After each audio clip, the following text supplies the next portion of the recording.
visions through my dreams, seeing myself swimming in the universe. My ancestors gave me gifts to read cards, predict and heal. My name is Daphne, but spirit calls me Babylon. Angels communicate through numbers. Intuition is so deep. The gift I fully embrace within.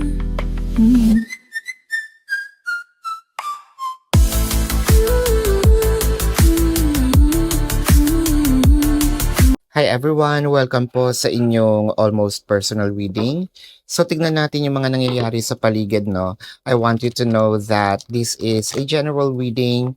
So you may resonate po sa buong reading na ito or baka konti lamang. Take what's only yours. I also want you to know that this is a timeless reading. So kung kailan nyo po ito mapanood, the message is meant to find you. So tingnan natin, tulad ng sabi ko, kung kayo po pala no, ay gusto nyo magpa-shout out, please comment your name and kung saang location kayo. Ayan. The Empress, the Tower, and the Five of Wands. Nako.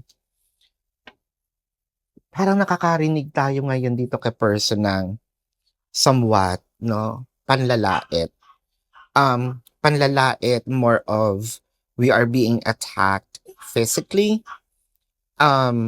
Parang kung hindi man ito in verbal form, siguro pinaparamdam niya sa'yo na you're not interesting anymore, you're not attractive anymore. I feel like pinaparamdam sa'yo ni person yung insecurities na meron ka, no? Imbis na sana sinisecure niya na you're beautiful, no? That you're still worth it, that you still got it. Mas more pinopoint out niya, no, yung mali, or mas pinopoint out niya yung kakulangan. Mas pinopoint out niya ngayon yung sabihin nating hindi nakakatulong dito sa relationship.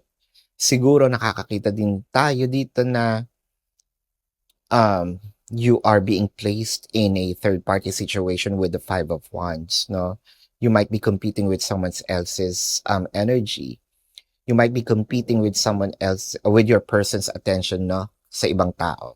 So parang nadidistract din si person. Tapos, siguro ang litanya ni person is kasi pinabayaan mo yung sarili mo. So, gano'n naman talaga. Kung babae ka na nanonood sa akin at nagkaroon ka ng anak, 'di ba? Siyempre nagbabago talaga ang physical aspect, no? Or ang features ng babae. Siyempre kapag nanganak ka, no, pwedeng magkaroon ka ng stretch mark, pwedeng siyempre nag-gain ka ng weight, mahirap ibalik, no? Unless tututukan mo talaga, no? Unless talagang wala kang ibang ginagawa sa bahay kundi sarili mo lang yung tititigan mo, no? Siyempre mahirap yan. Yung skin mo magsasag dahil siyempre 'di ba malaki yung tiyan. Kung lalaki ka naman, no, baka kasi naman iniisip niya ay tumaba ka, no? Dati nagji-gym ka ngayon hindi na, or siyempre nagwo-work na ako ngayon, or dahil dalawa na tayo kailangan ko rin mag-work, no? Kailangan kong tustusan yung mga kapritsyo mo, no? Or dalawa na rin kasi tayo, or may pamilya na tayo, kaya kailangan, wala na akong ganong time, no? Katulad nung single pa ako, katulad nung tayo pa lang. So, meron talaga mga changes, no? Parang talagang pinopoint out niya na kaya ako napatingin sa iba, no? Dahil yung kakulangan mo. Yun kasi ang mahirap minsan sa relationship. Sabi nga nila, 'di ba? You don't have to look for a perfect person. Be perfect for the person. Yun nga. Pero mahirap din gawin yun kasi there's no perfect person. At least sabihin natin almost perfect, no? Para mag-workout ang itong relasyon. At saka dapat sinisecure yung relasyon, no? Kasi parang hindi siya makatao. So, physical lang ba, no? Ang habol mo sa akin, hindi mo ba nakikita yung sacrifices ko, no? Hindi naman sa panunumbat, hindi mo ba nakikita na ah, inoffer ko sa'yo yung 100% ng energy, hindi mo yun nakita. Katawan talaga yun nakita mo. More of katawan kasi 'to. The Tower is clarified with the Ace of Wands, ayun na nga sinasabi natin, and the Six of Swords. So parang napansin mo rin na nanlalamig si person, especially sa kama. So it felt like kasi hindi ka na nga attractive, kaya naghanap ako ng iba. So it felt like that is just a lame excuse, no, for your person to. So parang kasalanan ko, no, ako dapat ang sisihin kaya ka nagloloko, ganun ba? Um, ang tanging ginawa ko dito is um, mahalin ka. Ang tanging ginawa ko dito ay pagsilbihan ka. Ang tanging ina mo, no? With the Ace of Cups and the Moon card. So what we're seeing in here is now you're probably thinking, mahal ba ako talaga ni person? No, with the Moon card, there's a lot of questions in your head that probably humahanap ka ng sagot. Kasi with the Ace of Cups, nandito yung buong puso kong binigay, yung pagmamahal ko. I'm not sure now kung ganun din ba yung nararamdaman mo. Just because something changed in me physically, with the Moon card clarified with the Judgment and the Maiden of Wands. Hi. So ngayon you're doing something for yourself.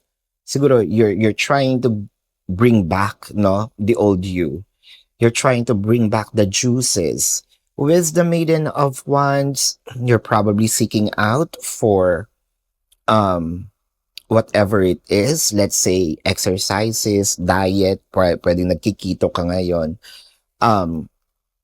Nakakita din tayo ngayon ng marami kasi. I think that you're burning fat here. No, there's something about the body that is burning. It's kind of like pwede rin nag-iinit na yung katawan mo, no, sa gigil, sa galit. But this is more of trimming down from what I am seeing with the Maiden of Wands. Nakakakita din tayo, you're probably shedding skin. So baka nagre-rejuve tayo ngayon, no, to bring back. We're not, sabihin natin bonus na lang yung ginagawa natin to for the person, pero mas more of ginagawa natin to para sa sarili natin. Kasi our person is, katulad ng sabi ko, shedding out your confidence. Now, I'm doing it because I would love to bring back, no? Maybe not the old me. It could be the new me. I may not be as fresh as I was before because I cannot bring back the time. But as close as that, pero parang feeling ko kasi dito, parang your ang nakaganda dito, your person provoked you, no, to take care of yourself. Ang hindi lang maganda dito, kung ang aim niya is to inspire you, no, para ibalik yung dating itsura mo, that's good. Ang ayoko dito is ginawa niyang rason yun para makapagloko. And I don't buy it, no? I am not a fan of that lame excuse because in the first place, so pag bumalik na, so ibig sabihin, pag bumalik na yung dati kong alindog, yung dati kong asim, i-stop mo na yan. I doubt, no? Kasi nag-invest ka na ng time, nag-invest ka na ng energy. Don't tell me na itong kaulayaw mo ay kalaro mo lang, no? Pag sinabi na, time purse na, or ano na, uwian na. Pwede bang ganun yon? Hindi. There are complications na pwedeng mangyari, no? So, ang nakikita kasi natin dito, kung ang aim niya nga is ibalik lang yung dati mong itsura, that's good. For the better, no? Pero I don't think that this is going to be better real soon because magkakaroon ng complications with the Five of Wands. So this is your reading. Let's check the zodiac sign of your person. Pero bago po yan, no, kung kayo'y nakaka-resonate, let me know sa comment section. And sa comment section nyo na rin ilagay ang name nyo and your location para ma-shoutout ko kayo sa mga susunod na videos. No? Kung kayo'y may mga katanungan, whether personal or, kasama nyo sa bahay, kaibigan nyo, sa description box ng video na ito, there is a link. Click the link, you will be routed to my website. Nandun po yung name, number, QR code, amount per question. So, take advantage of the 4 questions plus 1 kasi discounted po yun. And if you want to book a private reading, nandun din po siya, no? Ang zodiac sign, pwedeng lumabas ang kanilang ascendant, which is yung alam mong zodiac sign nila. Kung alam mo naman kanilang birth chart, kung hindi lumabas ang ascendant, then it can be a placement, no, ng kanilang chart. Syempre, reading mo to, lalabas ang iyong zodiac sign. If hindi, kung alam mo naman ang iyong birth chart, pwedeng placement ng iyong chart, no? I am seeing Pisces, Leo, Libra, Cancer. I am seeing Sagittarius, Taurus, Aquarius, and Aries. This is your reading. Maraming salamat. Love and light. Namaste. See you po sa susunod na readings. Goodbye.